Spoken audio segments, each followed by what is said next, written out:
Yes, no, it means a lot to me. Third time that I play semi-finals, so I'm very happy to be for the first time in the final. And now let's see what's coming tomorrow. Jannik, we don't know who you will play yet in the final. If it's Carlos, what about your rivalry with him is the most interesting and exciting part for you? I mean, if it's Carlos, we know each other very well, and I lost against him the couple of semi-finals I played, so it's always a very, very tough but interesting matchup. I feel like it's in any case, if you win or if you lose, you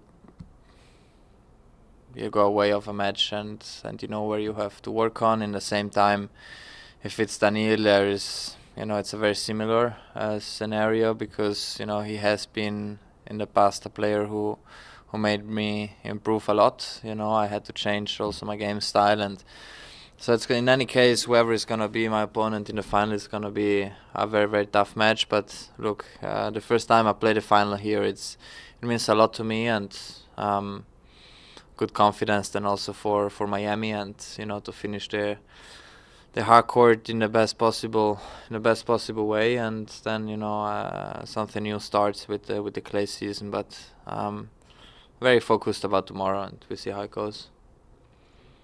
Congrats, Jannik. Thinking back to those semis that you played against Carlos here, how did those matches, those kind of earlier matches for you guys feel compared to when you play him more recently, or even how did preparing for those matches feel differently maybe than now? Like, you see highlights of those semifinals and you guys look like you're like free and loose and like throwing lobs up and having fun, and it looks very different now. I wonder if it feels like that. I think a very good example is actually this incredible match we played in US Open, and when you just go on court and play, and then you arrive to a point where you need to prepare tactically in a different way, but then you need to be ready also, to see how he's gonna change. And the last match, he lost, against me, so he's gonna change also. This is a very interesting thing, and that's exactly why after the match you have great feedback.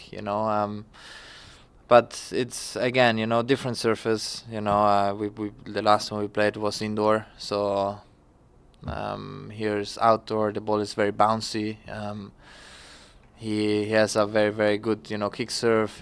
He can play from very far with a lot of spin. So it is a very different scenario. I believe this is a quite unique court here. We don't see it as much in other tournaments. So, but again, look, I will be focused on my side, and then we see how it goes. And the most important part is that it's a good match, for the people to watch.